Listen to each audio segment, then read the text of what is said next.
Bonjour à tous. Aujourd'hui, nous allons voir ensemble comment choisir sa thérapie et son thérapeute pour bien guérir.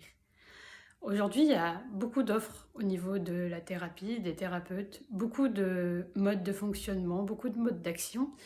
Et ça peut être parfois perturbant et on se demande toujours qu'est-ce qui serait le mieux pour nous. Alors tout d'abord, il y a le choix de la thérapie en question. Qu'est-ce qu'on choisit? Est-ce qu'on choisit de travailler sur le corps, sur les énergies, sur l'inconscient? Déjà, toutes ces petites choses sont un peu parfois compliquées et pour choisir, il faut prendre ce qui vous parle. Ce qui vous parle le mieux, là où vous vous dites oui voilà, c'est ça qu'il me faut.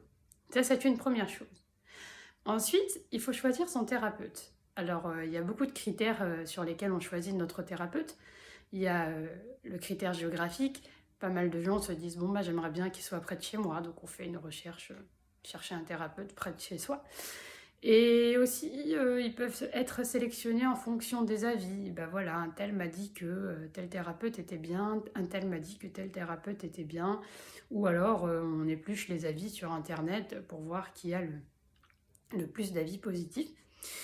Et aussi, parfois, on regarde les tarifs. Alors, est-ce que parce qu'un thérapeute est plus cher, il est meilleur? Non, pas forcément. Est-ce qu'un thérapeute qui s'installe dans une grande ville est forcément bon? Non plus. En fait, il faut savoir tout simplement que les critères géographiques et les critères de tarifs sont souvent faits en fonction du thérapeute par rapport à où il a envie de travailler. Déjà, ça c'est super important. Et en ce qui concerne les tarifs, à l'endroit où il travaille, et surtout qu'est-ce que ça lui coûte comme charge. C'est pour ça que parfois on voit des thérapeutes sur Paris avec des gros tarifs, mais parce que les loyers sont très importants. Donc en fait, je pense que c'est un critère qu'il faut un petit peu mettre de côté et laisser.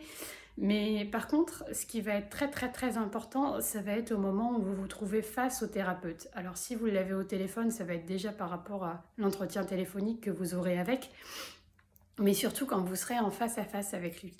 Parce que c'est à ce moment-là que vous allez savoir s'il vous convient ou pas, avant même qu'il commence. Si vous vous sentez en confiance, que vous vous sentez apaisé, il y a énormément plus de chances que vous guérissiez de vos maux plutôt que quand vous vous sentez pas serein, que vous vous sentez pas à l'aise. Et en fait, ce n'est pas parce que tout le monde pense que ce thérapeute est génial qu'il va vous correspondre. Moi, j'ai beaucoup de personnes qui viennent me voir, enfin beaucoup non, quelques-uns, qui viennent me voir et qui n'adhèrent pas forcément à ma pratique et à ma façon de faire et qui donc n'ont pas de bénéfices après mes séances. Et c'est pas grave. L'essentiel, c'est que chacun puisse trouver son thérapeute en qui il a confiance, son ou ses, hein, parce que des fois, une thérapie, ça peut être plusieurs thérapeutes qui interviennent simultanément. Mais voilà, c'est de trouver son ou ses thérapeutes qui permettent d'avoir un équilibre pérenne, qui dure, un équilibre de bien-être qui puisse durer dans le temps.